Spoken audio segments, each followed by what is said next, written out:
My sister got a brand new Tesla for her graduation.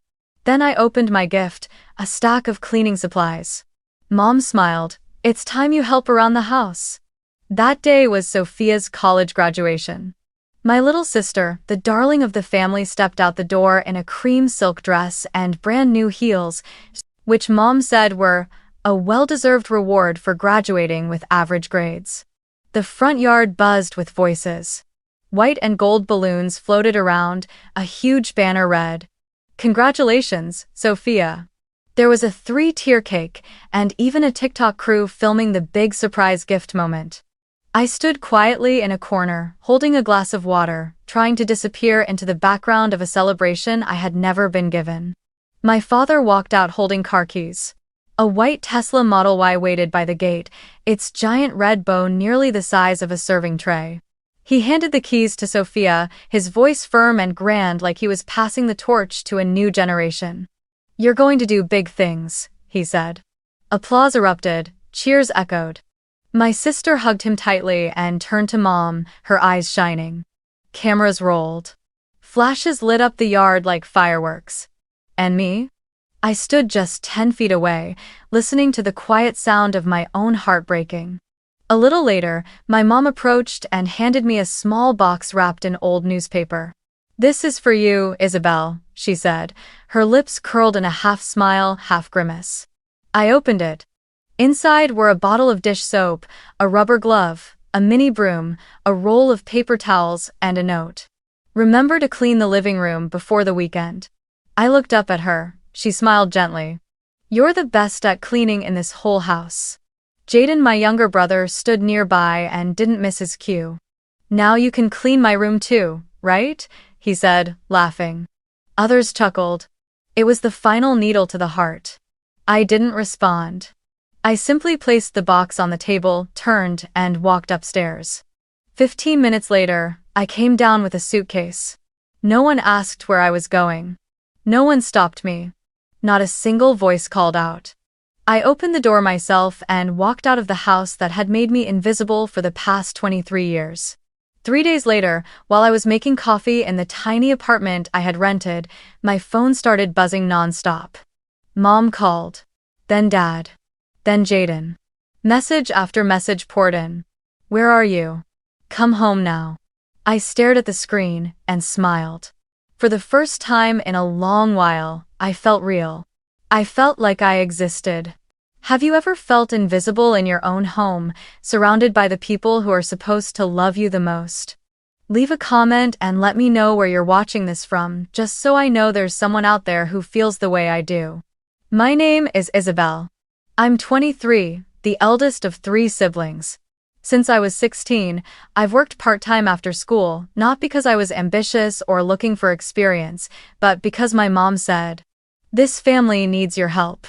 While my friends were being picked up by their parents for shopping trips or hanging out in coffee shops, I was waiting tables at a local bakery, then rushing home to cook, clean, tutor Jaden, feed Sophia's cat, and fold laundry for Mom. And that cycle repeated itself for 7 years. But the funny thing is, in my family's eyes, I was never doing enough. When Sophia got a B+, they threw a celebration. One time I brought home a certificate of achievement, and all my mom said was, "Good. But don't get complacent, you're the oldest, you have to try twice as hard." No praise, no gift, not even a hug. Just invisible titles I was forced to carry. The eldest, the role model, the one who endures, the backbone. Sophia was different. She was called the princess since she was little. She always had new dresses for every holiday, while I wore hand-me-downs. When Sophia wanted ballet lessons, Dad paid 3 months of tuition without hesitation. When I asked to join a free weekend art class, Mom said, "Focus on school. Art doesn't feed anyone." On Sophia's 18th birthday, my parents threw her a party with a professional photographer and a pastel pink backdrop. Me? My 18th birthday happened to fall on the day Jaden had a cold, and Mom said, "Let's postpone. There's too much going on at home." Jaden, the youngest, is the kind of kid who hates studying, is obsessed with gaming, and rarely cleans his room. But he never got scolded for more than 5 minutes. Once, he broke the television from playing too hard. Mom just sighed and said, "He's still young. Don't hurt his feelings." Meanwhile, I once burned the side of a soup pot because I forgot to turn off the stove during online class and got yelled at the whole evening. When Jaden stayed up late watching live streams, Mom made him warm milk.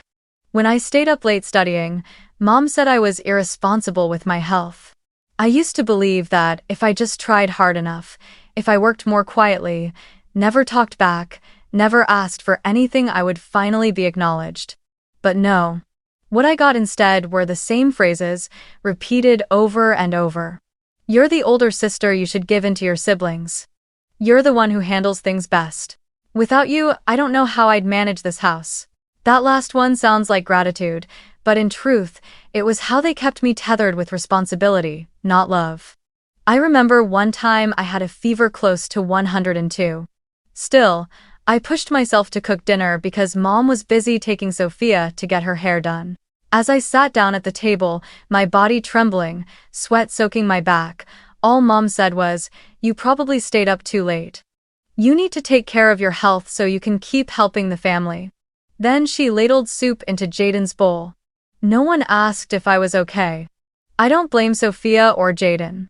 Because the ones who planted the seed of favoritism weren't them, it was our parents, the ones who placed their trust in the wrong hands. The ones who gave the best to those who demanded it and assumed that people like me could just endure it. But they forgot one thing: the one who endures the longest is usually the first to walk away and never looks back. Sophia's graduation took place on a bright, sunny Saturday afternoon, but for me, it was the coldest day I've ever felt inside. Sophia graduated with a GPA of 2.6. Not excellent, not terrible, but to my parents, it was the greatest achievement in the history of our family. For over a month, Mom had been planning the celebration, hiring an event planning company, building a small stage in the front yard, printing a pastel pink backdrop with Sophia's name, stringing balloons along the fence, and setting up a live stream camera for Facebook. Captions flashed across the screen, "So proud of my daughter," complete with heart and firework emojis. The guests poured in: Sophia's classmates, Dad's colleagues, distant relatives, and neighbors from all around. Each person received a cupcake printed with Sophia's beaming face in her graduation gown. Mom was busy rushing back and forth, fixing every corner of the decorations. Dad checked the sound system. And me? I was assigned to kitchen duty, watching the oven and serving drinks to the guests. I didn't question it. I was used to it by now. Working quietly had become second nature, an unspoken part of the big sister role I had been living almost my entire life. Once everyone was seated, Dad stepped onto the small stage, microphone in hand, and his voice rang out with pride. "Today, we're gathered here to celebrate our beloved daughter Sophia, the one who's going to do great things in the future." The crowd erupted in applause. Sophia stood beside him, her hair curled softly, her face perfectly made up, smiling like a princess being crowned. After the speech, Dad turned around and pulled a car key from his pocket, a crisp red bow tied around it. He nodded toward the gate. The cover was pulled off, revealing a gleaming white Tesla Model Y, its tires still brand new, license plates freshly printed. Sophia screamed, jumped up and down, and threw her arms around Dad. "Thank you, Dad. Thank you, Mom. I can't believe it." I stood behind the scenes, near the buffet table, holding a glass of orange juice, feeling my heart sink slowly, inch by inch. I wasn't jealous. I'd long accepted that the spotlight wasn't mine. But a part of me still hoped for just a word, a hug, a quiet "Thank you, Isabel, for always carrying the weight no one else sees." Just one word, to know that I wasn't invisible. After the gift presentation, Mom walked toward me. In her hand was a small box, clumsily wrapped in wrinkled brown recycled paper. "This is for you," she said in a flat tone. "It's more practical. No need for all that fluff." I reached out to take it, forcing a smile. I unwrapped the paper and opened the lid. Inside was a large bottle of dish soap, a pair of yellow rubber gloves, a foldable mini mop, and a roll of paper towels. On top was a handwritten note, "Remember to mop the living room floor before I get home." I looked up at her. She smiled gently, as if she'd just handed me the most wonderful gift in the world. "You're the best housekeeper we've got." I swallowed hard, pushing back the tears that burned behind my eyes. Jaden, my younger brother, stood nearby, leaning against the table, biting into a cupcake, squinting as he called out, "Perfect gift. Now you can clean my room too, right? And maybe scrub the sink while you're at it." A few guests chuckled, thinking it was just a light-hearted family joke. But I didn't laugh. I looked at the gift in front of me, at the way my worth had been packaged. Not like a car, not like a heartfelt thank you, but like unpaid labor wrapped in denial. In that moment, I didn't scream, I didn't cause a scene, I didn't ruin the party. I simply closed the box gently and placed it on the table. I walked into the house in silence. I pulled my suitcase from the closet, packing with trembling hands. I didn't know where I would go, but I knew one thing for sure. I couldn't stay for even 1 minute longer. I rolled my old suitcase quietly across the tiled steps and walked out of that house like I was just finishing another shift, not like I was leaving behind 23 years of being overlooked, defined, and suffocated by 2 words. The eldest. I didn't take much with me.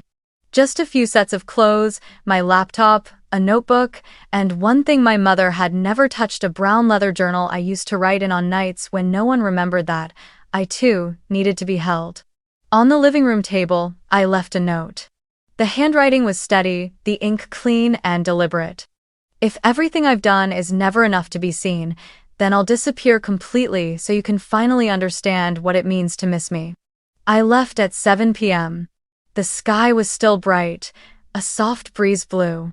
The house echoed with music and laughter. No one turned to look, no one called after me. As if I had never existed in their picture at all. 30 minutes later, I was on bus 4-5 heading south across the city toward a tiny apartment belonging to Riley, the one best friend I was lucky to have. Riley knew everything from the nights I skipped meals just to finish chores, to the times I canceled hangouts because Mom called, asking me to watch the house for a bit. When I knocked 3 times in the way we always did, the door opened. Riley saw me red-eyed, gripping my suitcase, and didn't ask a thing. They just pulled me into the kind of hug that holds your whole body in place. "Come in," they whispered. "You don't have to say anything, I already know." I sat curled up on the sofa, wrapped in the soft blanket Riley brought me. The room glowed under warm yellow light, filled with the gentle scent of peppermint and a silence that didn't judge. No pressure. No demands. Riley placed 2 cups of tea on the table and sat across from me. "You know," they said slowly, "I've wished you'd leave that place for a long time. You've been the mother of that family since you were 12. Ever since the day your mom said, 'You cook dinner, I have to take Sophia to ballet class.'" I let out a quiet, sad laugh. "Back then, I thought I was helping." "You were," Riley said. "But they didn't see that, they used you." After a pause, Riley reached for my hand, their gaze firm and clear. "Isabel, you weren't born to carry the world's weight. It's time you live for yourself. Not as the caretaker, but as someone who gets to be free." I nodded. Something inside me cracked open like a thin layer of ice breaking under the first sunlight. That night, I slept in a tiny spare room, next to the soft rhythm of Riley's breathing from across the hallway. No Mom yelling to wake me up. No Sophia pounding on the door asking, "Did you take my stuff?" No Jaden groaning about being hungry at 2 a.m. Just me. In a bed that wasn't familiar, but for the first time, it was mine. And that was my first real victory. Quiet, small, but heavy with meaning. After that night, I rented a small room on the 3rd floor of an old apartment building. The walls were peeling, and the hallway always smelled faintly of burnt oil. But to me, it was a world of my own. The first time in my life I lived in a place where I could close the door and belong only to myself. I started with a part-time job at a small cafe a few blocks from home. The pay wasn't great, but it was steady and, more importantly, No one there called me the eldest, and no one told me I had to sacrifice for the family. There, I was simply Isabel, a 2-3-year-old girl who loved making lattes and writing customers' names in soft, slanted cursive on their cups. At the same time, I revived an old dream I had folded away when I was 17 making handcrafted skincare. Back then, I used to mix clay masks, essential oils, and herbs for Riley to try. People said they smelled calming, felt gentle. But Mom just said, that stuff's a waste of time. Focus on school. Now, there was no one left to tell me to give it up. I spent my evenings after work testing recipes, packaging small jars, photographing them in natural light, and posting them on Instagram. I named the shop Her Way. Not perfect skin, not glow and company, but her way, because I wanted every woman who had ever been bossed around, controlled, or trimmed down to fit others' expectations to have a space where she could do things her way. At first, no one noticed the shop. But then, I began writing little stories with each post. Not product ads, just pieces of myself. Stories about a girl once called, the one who endures the best, a girl who was gifted dish soap instead of congratulations, who started working at 16 but was never once told, "Thank you." And somehow, those words began to touch something in people. Comments started to appear. "Your story feels exactly like mine. Thank you for writing this. I thought I was the only one. You don't know it, but your post gave me the courage to say no to my mom yesterday." I read every word, quietly crying. Not because I was sad, but because, for the first time, everything I had silently endured didn't feel meaningless. It became a bridge, an invisible thread, connecting women who had been used up by the very people who claimed to love them most. I launched a Facebook group called We Are Not Just Daughters. Every week, I'd post a short reflection about a small, quiet milestone. The first time I bought something without asking my mom's opinion, the first dinner I ate alone without feeling guilty, the first time I ignored my brother's demand for help. The group quickly hit 1,000 members, and each woman had a story with the same core. I used to believe I had to be good to be loved. Meanwhile, the orders started growing. From a few jars of cream per week, I sold dozens, then hundreds. I taught myself how to manage inventory, care for customers, and build a financial plan. I'd never studied business, but the patience I'd gathered from years of being the big sister of the house turned out to be the most valuable skill I had. Every night, I lay on my thin mattress, staring up at the cracked ceiling, feeling a strange kind of peace. No one knocked to ask me to cook. No one asked, "Did you do laundry for the family?" No one looked at me like I only existed to serve. I was no longer living to please anyone. I remember once, Riley asked me, "Do you feel richer now?" I laughed. Not in money, but in breath. In the feeling of being able to breathe without guilt. I've never felt this rich before. And slowly, I began to understand.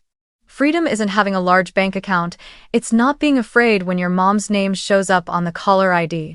Freedom isn't owning a beautiful apartment, it's being able to say no to a family dinner without feeling like a bad daughter. Freedom is walking into your own home not to scrub the floors but to sit down on the couch and know that you deserve to rest. I'm not someone important yet, but I am finally myself. And for someone who was once seen only as the one who handles the housework, that already feels like a different life. A life I chose. A life with no need for Teslas, fireworks, or live streams. Just me whole. And free. 3 days after I left, on a gloomy afternoon, my phone began to ring. The screen lit up with a name I knew by heart, Mom. I stared at it, heart still. I didn't pick up.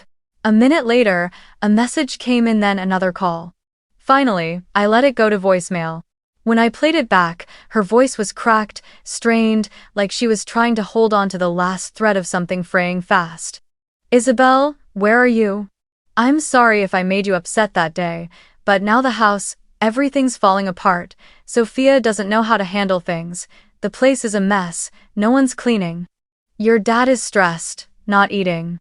I don't know what to do anymore. Please come back. We need you. I need you. I sat on my wooden chair, listening to every word, every pause, without really feeling anything, except a cold shiver running quietly down my spine. Need me? After all these years of only seeing Sophia? After making me cook while running a fever? After never once calling me by name with the softness you reserved for her? This time, I didn't answer. I didn't write back. No anger, no revenge. Just silence. Because silence was the only thing they were never prepared to face. The next day, a message from Dad came through. Short, cold, and coded in duty just like him. You're the most mature daughter. It's your responsibility. Don't leave your mother and siblings to handle everything. I let out a bitter laugh. Responsibility. A word so familiar it had grown numb. It had always been a velvet rope around my neck, sweet on the outside, but suffocating within. I used to believe that if I carried enough responsibility, I'd finally be valued. But the truth is, the better I was, the more they piled on. And now, the moment I stop, everything collapses. Not because I'm selfish, but because they never once learned how to stand without me. Then came Jaden. His message arrived at 2 a.m. Thought you were so capable, huh? The whole house is a mess. Sophia's been crying all day because she has no one to help her. Mom's like a ghost. Dad's furious. Everything fell apart the second you left. I read every word. My heart didn't tremble. My hands didn't shake. I just felt light. Strangely light. So this was what it came down to. The same house that once proudly declared they didn't need me, now unraveling just because I walked away in silence. Then another message from Jaden. How could you be this selfish? You're the older sister and you're just leaving us like this. I didn't reply right away. I held my phone and stepped onto the tiny balcony where a pot of lavender sat, drying under the harsh summer sun. The wind moved through my hair. Streetlights flickered faintly in the distance. And I thought about all those years, me scrubbing the floors late into the night while Jaden played video games on the couch, Sophia yelling about lost things, and Mom turning to scold me instead, Dad saying, "You have to learn to sacrifice. That's the mark of a mature child." Ova. No one ever asked if I was tired. No one ever asked if I was okay. And now that I finally chose to stand up for myself, they called it selfishness. I unlocked my phone, typed a short message, and sent it to all three of them, Dad, Mom, and Jaden. I am not a burden bearer. I am a human being. If the house is falling apart now, it's because none of you ever learned how to live without me, and now it's time to learn. Then I turned off my phone. I didn't wait for a response. 2 days later, Riley pushed open my bedroom door, holding a bag of pastries and chewing while talking. Some lady called me last night crying, sounded a lot like your mom. She was begging for your new number. I said, Isabel's busy living her life now. I burst out laughing, not because it was funny, but because, for the first time, I felt protected. Not because I sacrificed, but because I was finally seen as someone worth protecting. The next day, I opened the We Are Not Just Daughters group and posted a new entry. 3 days after I walked out of my family's house with a small suitcase and a heart full of cracks, my mother called and said, "Come back, we need you." But I knew. It wasn't about love. It was about the absence of someone who used to serve. And I didn't go back. Because I had finally begun to understand. No one has the right to define you by what they need from you. If you've ever received a call like that too, please don't feel guilty. It's not selfishness. It's living in alignment with who you are. That post was shared over 9,000 times in just 3 days. My inbox flooded with messages from women I had never met. Thank you for putting my feelings into words. This post saved me from going back one more time. I cried. But this time, it was because I finally felt seen. I read every response, and something warm bloomed in my chest, not because I was being praised, but because I knew I wasn't alone anymore, and the silence I once carried had become a voice. 2 weeks later, the calls and texts from my family were no longer sudden storms. They became background noise like the ticking of a clock in a quiet room. Every day, there was at least one message from Mom, Dad, or Jaden. Each with a different tone, but all saying the same thing. Come home. End of chapter. Mom cried. Dad blamed. Jaden sent snide remarks like, "Wow, you seem to be living it up while the rest of us struggle." I had stayed silent long enough. Not because I had nothing to say, but because I wanted to see would they still talk when there was no one left to command? Then one night, after packaging my last order of the day, I sat down at my desk, opened my laptop, and wrote an email. Not long. Not angry. Not cruel. Just the truth, raw, clear, and unapologetic. From Isabel. To Mum, Dad, Jaden. Subject: I'm not coming back. I'm no longer the one holding this family together. I'm not the last pin keeping everything from collapsing. I am a person, not your emotional maid. Not the substitute for your lack of responsibility. Not a shadow that cleans and stays silent. I've done enough. Since I was 12, when Mom made me cook dinner because Sophia had dance class. At 17, when Dad told me to quit tutoring so I could take care of Jaden. And at 23, when I received a bottle of dish soap instead of a congratulations. I hope you all learn how to live without me. And I hope you understand love can't be kept alive through burdens. Only through respect. Isabel. I hit send. My hands didn't shake. No hesitation. No regret. The next day, I found a thick envelope in the mailbox. Sent by post. No sender listed. But I recognized the handwriting instantly, rounded, slanted, unmistakably my mother's. I opened it. There was a handwritten letter. And a few additional pages from Dad and Jaden. The very first line from Mom made me pause longer than I expected. If you're reading this, please don't tear it up right away. Then she began to tell me what had happened. That Sophia, while driving the Tesla to meet friends, lost control and hit a signpost. No one was hurt, but the car was badly scratched. The repair bill came out to $8,000. Sophia didn't sleep for nights, crying, saying, "No one ever taught me how to drive properly." Jaden had a fight with Dad because he was asked to clean his room. For the first time ever, the boy yelled back, "If Isabel's not here, I'm not doing it." Dad slammed his fist on the table.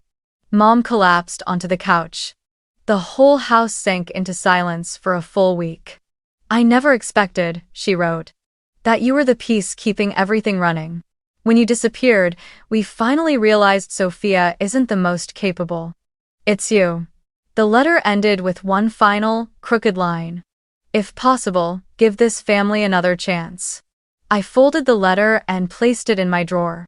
I didn't tear it up. But I didn't reply either. Not because I'm heartless. But because I've already given 100 chances. And they used each of them. Not to love me. But to keep me. Not with kindness, but with emotional debt. A few weeks later, I was invited as a guest on a small podcast called The Unheard Daughters, a space where women shared stories of being overlooked, exploited, or turned into shadows beside the favored child. I said yes, without hesitation. In a modest studio, under soft lights, mic close to my lips, I told everything. No embellishments, no metaphors. Just the truth. About the graduation gift box. About cooking dinner while burning with a 102-degree fever. About how they used the title eldest sister to mask the burden of the entire family. About the final email I sent like a declaration of liberation. And finally, I said, "This isn't about revenge. I'm not sharing this to make them feel ashamed. I'm sharing it so that people like me know they're not crazy, not overly sensitive, not selfish. They're simply human beings trying to survive in a system that taught them to forget they mattered." The episode spread faster than I ever expected. It was shared in hundreds of online groups. Thousands of comments poured in. I read every single one in silence. One girl wrote, "I cried listening to you. I was once given a set of pots, On the day I graduated with honors. A mother messaged me privately. I used to be like your mom, and now I realize I lost my daughter. I didn't reply to them all, but I held every word in my heart. Because I knew my story, small as it was, had become a spark lighting the way for someone else still lost in the dark fog of blind obligation. And that was enough.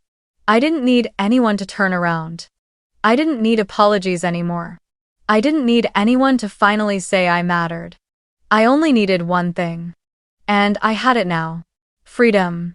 A year has passed since the day I walked out of that house with a single suitcase and a heart full of wounds. Now, I live in a quiet coastal town in California. The sunlight here is softer, the wind gentler. As if the earth itself is whispering, "You can breathe now."